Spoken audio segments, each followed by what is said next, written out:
Okay, good to see you guys. Appreciate it. Our crowd is down a little bit. The different ones that are in Kentucky at the Ark, and so I knew our crowd was going to be down a little bit, and so we'll do the best we can. And in Acts 24, it's good to see Lloyd back. I'm glad he had a good trip, and Gina had a good trip, and back with us. And Lord, we have made a little progress since you were gone.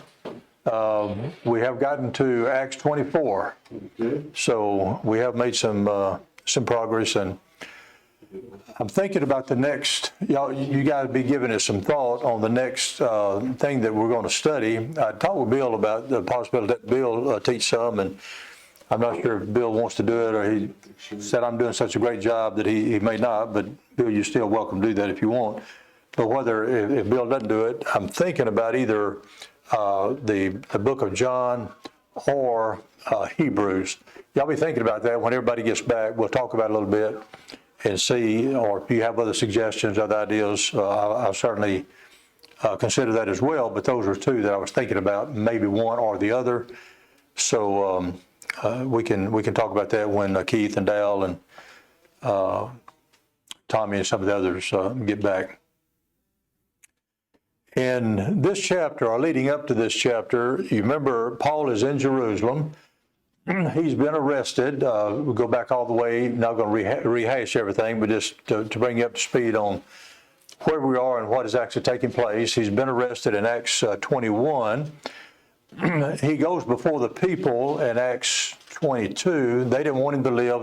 They said that a guy like this not fit to live. They brought various charges against him, which they couldn't prove.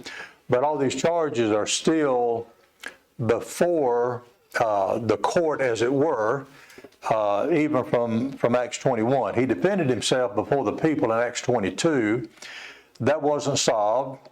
So since it wasn't solved, then he went before the Sanhedrin in Acts 23. So, and then there was such an uproar there that he really didn't get to put his case before the Sanhedrin before everything kind of broke up. It then was referred to Felix, and that's kind of where we are in Acts 24.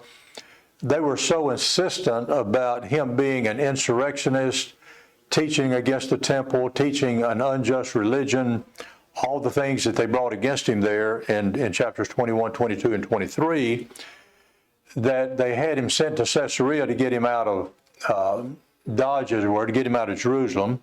So now we find him in Caesarea, that he was kept in Herod's judgment hall. If you look at the last verse of Acts 23, verse 35.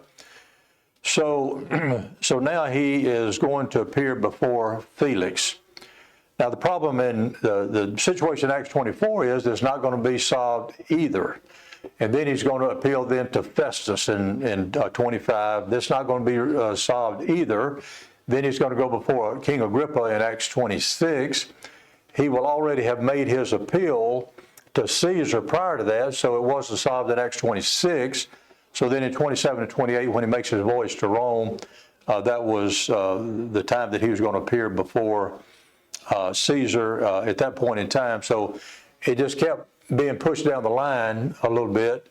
But this particular chapter is the situation with Felix. So when we start there, we talked about the first 9 verses, but just a very brief review, that after 5 days, in other words, 5 days after Paul departed from Jerusalem, is what he's talking about there. So he now is before Felix. A certain orator named Tertullus is going to present the case against Paul. They informed the governor, or Felix, against Paul. So he was brought forth there in verse 2. Tertullus began to accuse him. He kind of butters up, or is trying to butter up Felix a little bit, talking about how great Felix is and so forth, and how noble he is, and so many worthy deeds done by you and so forth. So he's trying to curry favor before Felix. We're thankful for you, verse 3. And then he said, I'm not going to belabor the point. I could go on and on about how great you are, basically, but I'm not going to do that. I want you to hear us, the case that we're bringing against this man. And he describes him as a pestilent fellow. Now, when he gets into, I don't know how that would hold up in court, Bill, a pestilent fellow. But anyway, then he kind of gets to talking about the sedition. In other words, he's an insurrectionist, basically. He's upsetting the apple cart. He is working against Rome. He's working against the temple. He brings all kinds of charges against him. These have been brought before, as we mentioned. He's a ringleader of the sect of the Nazarenes. Now, this is what the Christians will call Nazarenes, but this is the only time it's used in this connection in the scripture that I can find, or what B.W. Johnson or Wayne Jackson said about it. But he's a mover of sedition among all the Jews throughout the world. You know, what a statement about that. And then a ringleader of the sect of the Nazarenes, and who went about to profane the temple. So he's listed at least 3 charges against him. 4 if you want to list the charge of being a pestilent fellow. But 3 main things there of sedition, a ringleader of the sect, and profaning the temple, which, when we talked about it before, they saw him with Trophimus, a Gentile or Greek there. They thought he might have brought him in the temple, but there's no proof that he did. Certainly Paul didn't admit to it. And as a matter of fact, he had purified himself before going in the temple. We talked about that, about why he would have done that too, to kind of appease the Jews and so forth. We would have judged him according to our law, in other words, according to Jewish law, but the chief captain Lysias came and with great violence of force took him out of our hands, commanding his accusers to come to thee by examining him and so forth, and about the things that we accused him of.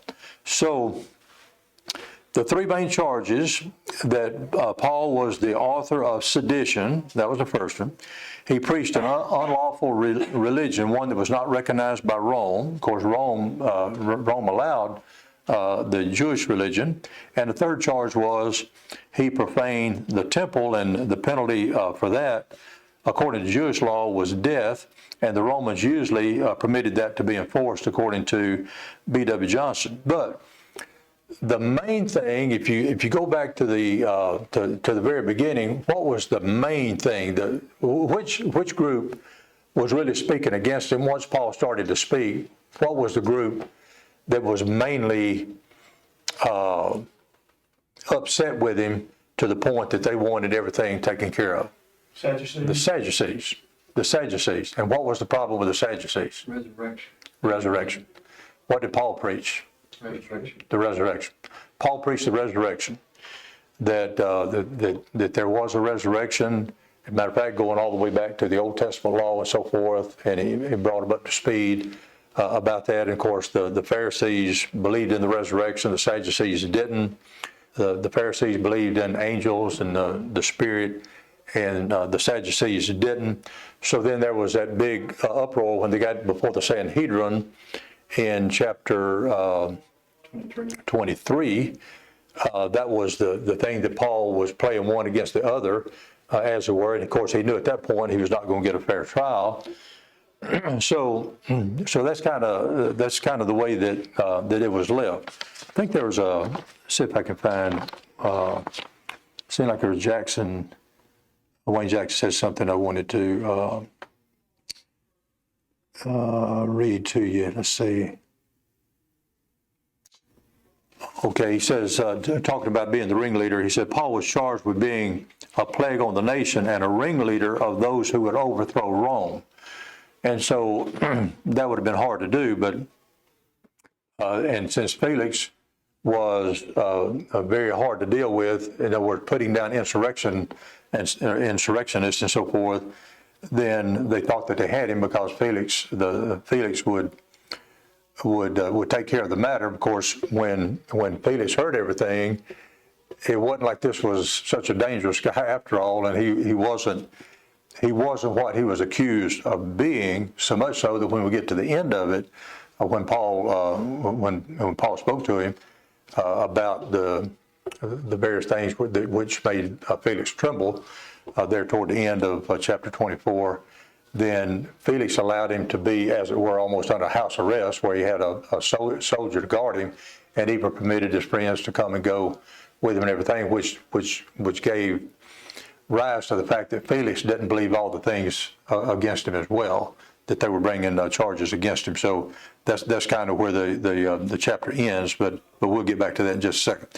So at any rate, that's kind of where we left off. Any thoughts before we get into the next section, which would be verses 10 to 21 in Acts 24? Sounds like the Jews were exaggerating if they say he was going to overthrow Rome. That was really a fault. Yeah, that was. Big news to suggest that. Yeah. Nothing to indicate that was any intention. He had no intention at all to do that sort of thing. And that's not anything that would indicate. Exactly. Almost like the modern sedition insurrectionists we have in Washington, D.C. about, 50, 100 people overthrowing the government of the United States. So about as much sense as what was happening there to Paul. I wanted to read that statement. Let's see, where was it? Let's see, I think it was Acts 21. Where they made the original charge there in chapter 21. Where they laid hands on him, Acts 21 and verse 27, crying out, men of Israel, help. This is the man that teacheth all men everywhere against the people, against the law, and against this place, and further brought Greeks also into the temple, have polluted this holy place, that is St. Trophimus, so forth. All the people, they were riled up and so forth. They ran together, took Paul, drew him out of the temple.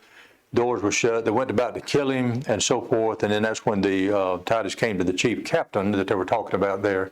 And when they were making their case against Paul, that the chief captain, Claudius Lysias, came and took him and so forth. And they left beating of Paul there in Acts 21:32. Chief captain commanded him to be bound with 2 chains and so forth. And then when he sent him to Caesarea to get him out of Jerusalem, he sent 470 men to accompany him. And when he got to Antipatris, which is 35 miles away, then 400 of them went back. And then they left the 70 to take him on to Caesarea. All right, and then, so then in chapter 24, down about verse 9, after Tertullus makes his presentation, and the Jews also assented, saying that these things were so. Now these were not the ones that made the charge against him. We're going to see that later in the chapter. But these were some of the Jews of the Sanhedrin, evidently, that were there and said, yes, that's exactly the way it happened, according to the way that Tertullus laid it out. And so then Felix asked Paul basically to defend himself. Then Paul, after that the governor had beckoned unto him to speak, answered. So now he's going to give his defense about what actually took place. And he compliments the governor as well. He compliments Felix as well. For as much as I know that thou hast been of many years a judge unto this nation, I do the more cheerfully answer for myself. Now, he's on trial and could be put to death, of course, but notice the way he expresses it. We've talked about Paul so many times about what a great man he was and so forth at the time, and what he did for the cause of Christ. What a magnificent human being. He knew exactly what to say. Now, this may have been one of those situations where you remember when Jesus told his apostles that when you go before the magistrates and so forth and so on, don't worry about what you're going to say. It's going to be given you in that hour. And I don't know if this is one of those incidences or not. I kind of feel like it was. But anyway, he said, I'm going to answer for myself. And of course, he had everything on his side anyway in his defense. But he starts out, he compliments him. You've been a judge of many years. I think at this point in time, he'd been a judge maybe 6 or 7 years, I think, according to what one of the commentators said. Because that thou mayest understand that there are yet but 12 days since I went up to Jerusalem to worship. Okay, so he starts off, this is what I went there for. I was not up there as an insurrectionist, as a seditionist. I'm not trying to overthrow the government. And he goes on, I didn't profane the temple. All the things they charged me with, they can't prove one single thing that they did. They neither found me in the temple disputing with any man. In other words, he wasn't in a controversial thing with anybody, neither raising up the people. In other words, he was accused of inciting a riot or sedition, overthrowing Roman government. And as Bill said, it'd been very difficult to do that anyway. For one man to do that, you're going to overthrow the government of Rome. So he said they didn't find me disputing with any man. That wasn't, and he's going to lay out what he actually went there for here in just a little bit. Neither raising up the people, neither in the synagogues nor in the city. And notice the next day, neither can they prove the things whereof they now accuse me. There's not one single thing. There's not one single thing that they've accused me of that they can prove, except this one thing. But this I confess unto thee, verse 14, that after the way which they call heresy, so worship I the God of my fathers, believing all things which are written in the law and in the prophets, and have hope toward God, which they themselves also allow. In other words, he's going back to the Jews, at least the Pharisee, the Pharisee part of the Jews. In other words, all things are written in the law and prophets, and have hope toward God, which they themselves also allow. Of course, the Sadducees didn't. That there shall be a resurrection of the dead, both of the just and unjust. And herein do I exercise myself to have always a conscience void of offense toward God and toward man. And then the next statement, and after many years I came to bring alms to my nation and offerings. That was the reason he was in Jerusalem. So they can't prove anything that they are accusing me of. So he starts off with his defense. He's speaking on his own behalf.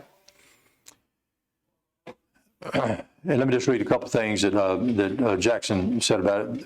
The falsely accused defendant, which he was, demonstrates his awareness of the current Roman political scene. Felix had been a judge of the Jewish nation for several years, approximately 7.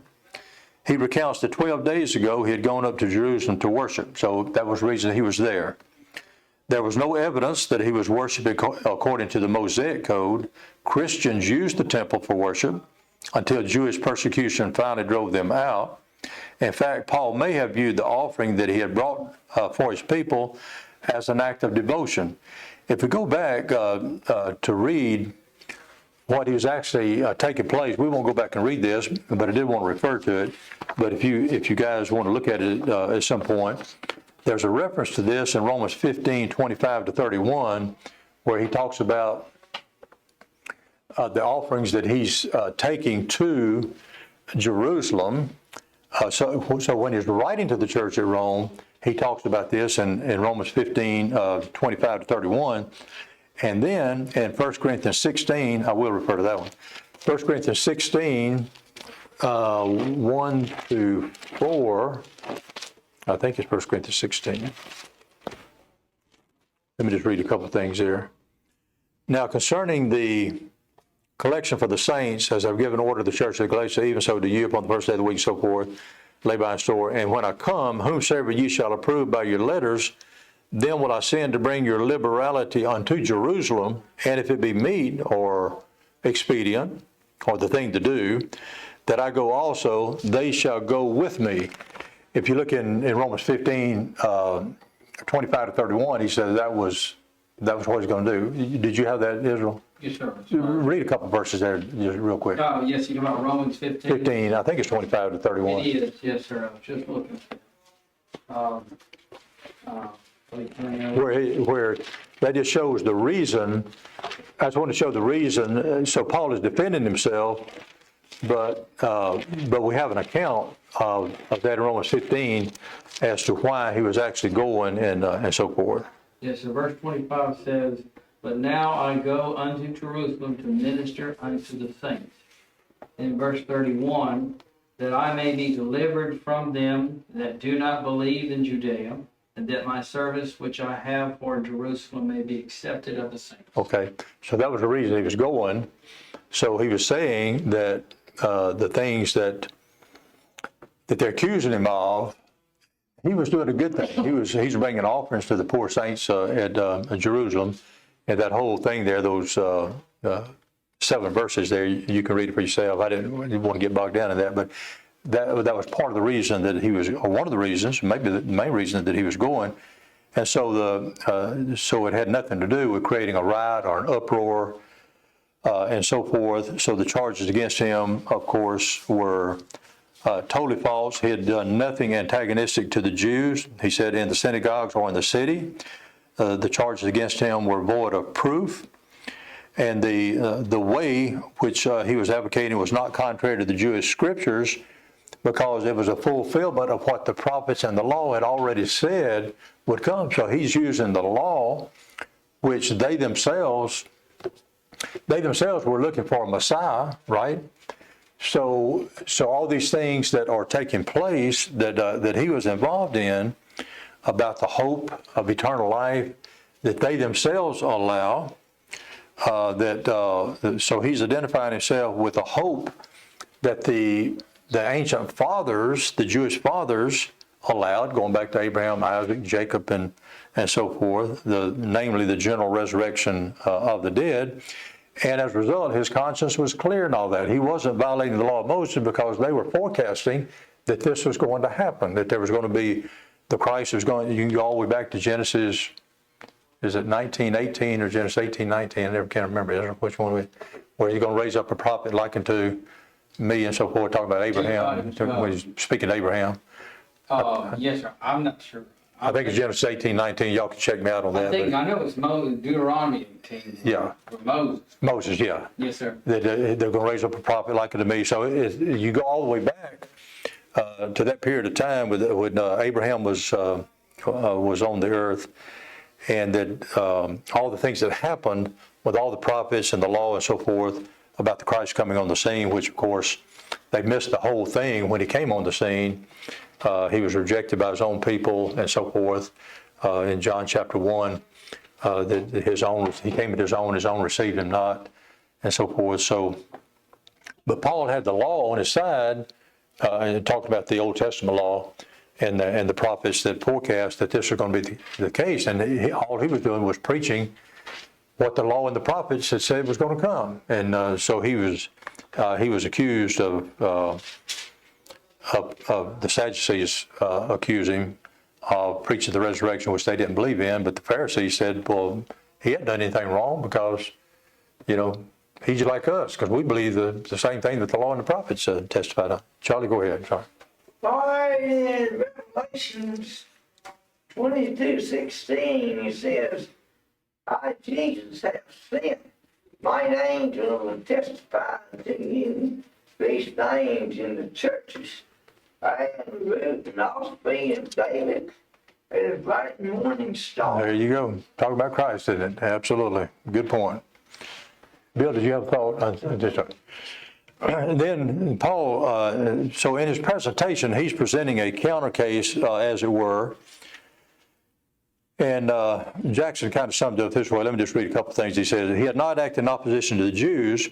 He had come to the city to bring alms and offerings on behalf of the needy. He had purified himself in the temple, before he went into the temple, which was a symbolic sanctification. We talked about that 3 or 4 weeks ago about why he would have done that.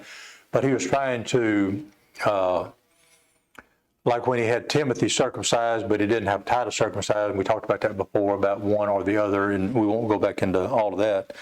But in Acts 21, 26, and 27, he talks about what he did in purifying himself. So even if he was in the temple, he was in a state of, I guess you'd call it a Nazarite purification. So he didn't profane the temple because he had gone through the Jewish process of purification.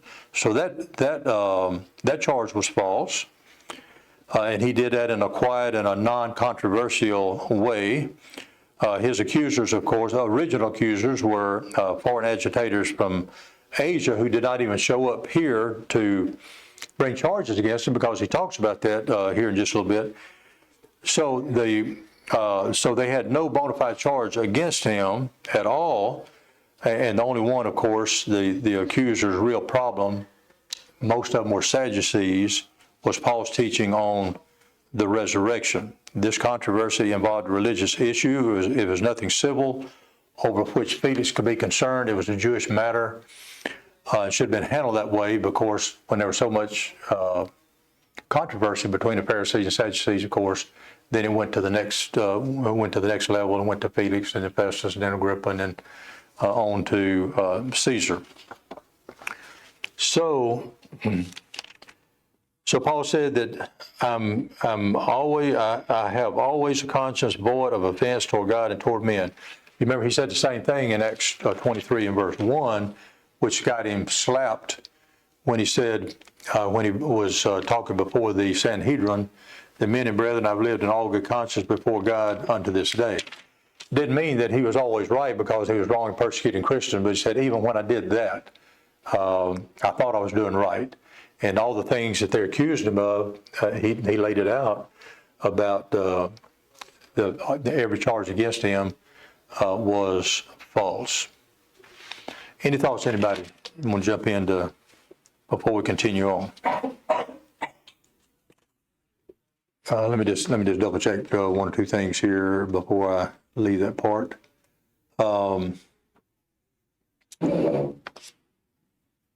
Just read just a couple of sentences here from B.W. Johnson. He says that the Jews had the same hope, at least the Pharisees did.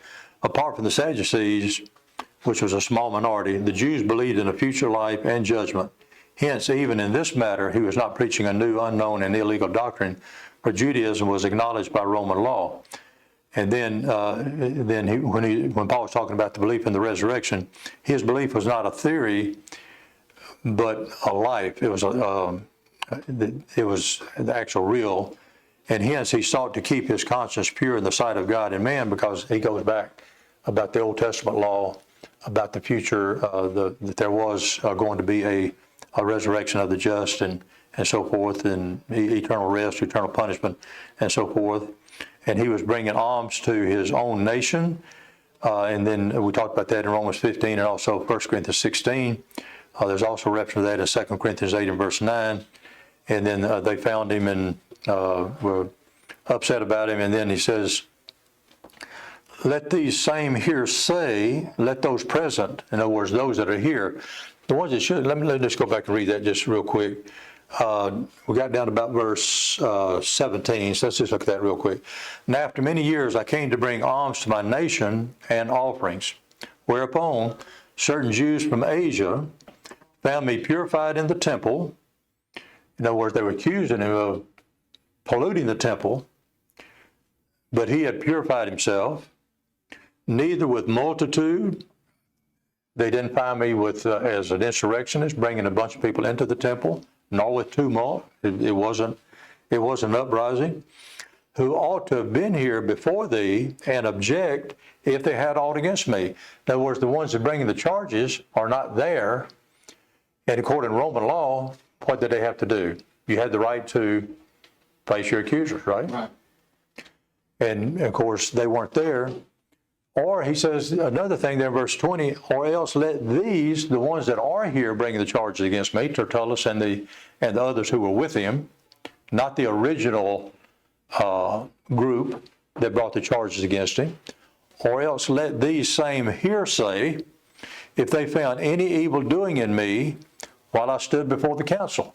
So some of these were evidently some of the Sanhedrin that were with Tertullus, who was the orator in presenting the case, a lawyer who evidently knew Roman law.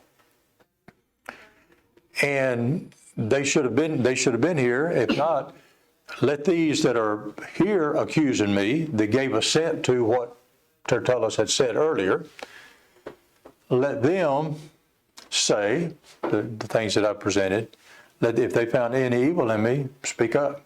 Speak up. except, he said, it be for this one voice. And he had already mentioned this earlier, that I cried standing among them, in other words, when he was before the Sanhedrin, touching and that's what caused the division between the Pharisees and the Sadducees. You remember when we talked about that back in chapter 23, that he played one against the other. Except for this one thing, I cried standing among them when I was before the Sanhedrin, touching the resurrection of the dead. I'm called in question by you this day. In other words, that was the meat of the coconut, as it were. That was the main thing that the Sadducees were upset about, that he talked about the resurrection. In other words, he gave the opportunity to preach about Jesus Christ, which he's going to do here to Felix here in just a little bit. He was defending himself, but he didn't waste the opportunity to talk about the resurrection and the afterlife, that there's going to be a resurrection of the just and unjust and so forth, which the Jews said was going to happen, even though the Sadducees, that part of it, denied it. Go ahead, Charlie. All right, in Revelation 16:15, he says, behold, I come out of a day, blessed is he that watches and keepeth his garments, lest he walk naked, and they see his shame. Got to be ready when the time comes, don't we? Got to be ready. Absolutely. Absolutely. So the main thing seemed to be then that the resurrection of the dead was the problem. He was called in question about that. And he had freely admitted that, because he teaches that, which the Jewish law said would be, even though the Sadducees denied it. So that was the real offense in the eyes of the high priest and his fellow Sadducees, that he was, I guess in effect, teaching unlawful religion, but it was a religious matter. It wasn't a civil matter against Rome or anything that he could be accused of the Roman government. All right, then in verses 22 and 23, when Felix heard these things, so he's heard from Tertullus and he's heard from Paul, having more perfect knowledge of that way, in other words, he knew something about Jewish law, of course, that he deferred them. He kind of put it off, so he's not going to decide the case, even though he wanted to hear the case. Now he's kind of backtracking a little bit, because he doesn't, in effect, I think at this point, he doesn't really believe the charges against him, because when he writes the letter, or when he and Festus are talking about it and so forth, and even later on Festus and Agrippa, this man might have been set free had he not appealed to Caesar. So the charges against him were very light, had no teeth in them at all. So as a result, he deferred it. He put it off and said. So he's kind of passing the buck a little bit here, it seems to me. When Lysias, the chief captain, shall come down, I will know the uttermost of your matter. So he tells Paul, I'm going to wait till Lysias comes down. We're going to talk about it and so forth. There's no evidence that I could find that Lysias ever came down. He's going to go before Festus here in just a little bit. So as a result of this, so he said, I'm going to know more about it. We're going to investigate it more. I'm going to know the uttermost of your matter when Lysias comes down. And so he commanded a centurion to keep Paul and to let him have, so he didn't lock him up, evidently, doesn't indicate that, and to let him have liberty, and that he should forbid none of his acquaintance to minister or come unto him. So I think there, and according to B.W. Johnson and Wayne Jackson, and kind of piecing it together, seemed that Felix felt that the charges against him were very light, spurious, whatever, made up, that they wanted Paul dead, but he didn't have any. He hadn't done anything worthy of bonds or of death. Later on, they talked about that. So Felix knew, he was acquainted with the Jewish hatred of Christians. He knew something of that way. He knew something of the Christian doctrine because he said having more perfect knowledge of that way. So he knew something about this so-called sect of the Nazarenes. So he knew something about what they stood for and so forth. So Jackson says this: 2 reasons caused him to keep a prisoner that had done no wrong. He did not like to offend the Jews, so he's kind of placating the Jews, kind of putting them off, so he's keeping him. And the second thing is he hoped to be bribed by the Christians to let Paul go. Paul was not put in confinement, but under the charge of an officer who was responsible for him. And using this kind of imprisonment, the prisoner was bound to a soldier, so it's not like he was locked up necessarily, but he had somebody that was going to hold him or going to keep him there. So, and as a matter of fact, that part about the bribe kind of comes in after he had finally spoken more to Felix there in this next section. All right, any thoughts before we finish it up, these last 4 verses, anybody? All right, look at verse 24 beginning. And after certain days, so there's a period of time passed, don't find any record of Lysias coming down, Claudius Lysias, coming down to the chief captain. He was the chief captain, Felix is the governor.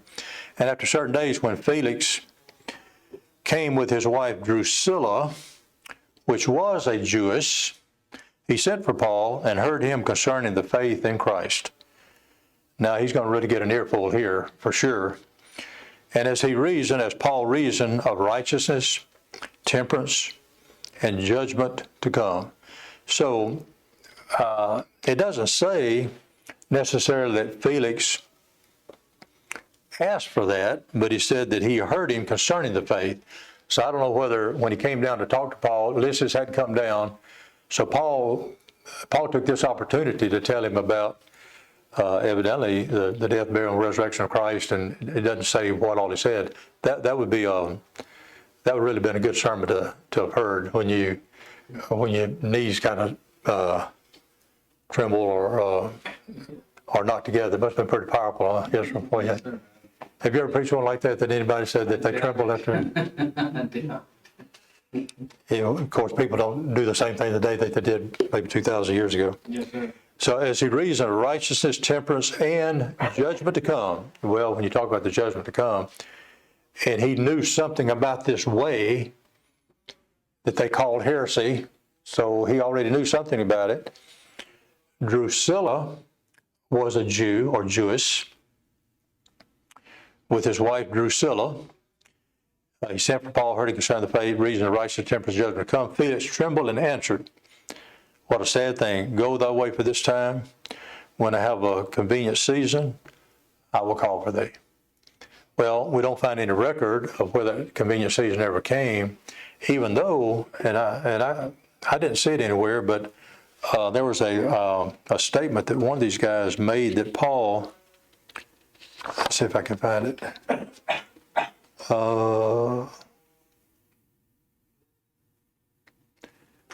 That Paul did see him another time. See if I can find that statement. Oh yeah, here's what Jackson says. Let me just read this part. Paul's message was concerning the faith in Christ, in other words, the gospel system. So that's what he preached. The apostle set forth a reason, case pertaining to righteousness, God's plan for counting people as righteous, so forth. Self-control, one had to surrender to higher power and judgment, setting forth the reality of ultimate accountability. And as a result, he trembled. And this, he mentions Drusilla. Her impression is unrecorded. Felix dismissed Paul, pledged to hear him again at a more convenient season. And Jackson says that he did have further contact, but there's no indication such was spiritually motivated. Now, I don't know whether this came from Josephus or one of the early historians. I couldn't find anything about that he ran into him again. but he says that he did, but he hopes that he might solicit some money out of the arrangement, maybe from Paul's friends to let him go.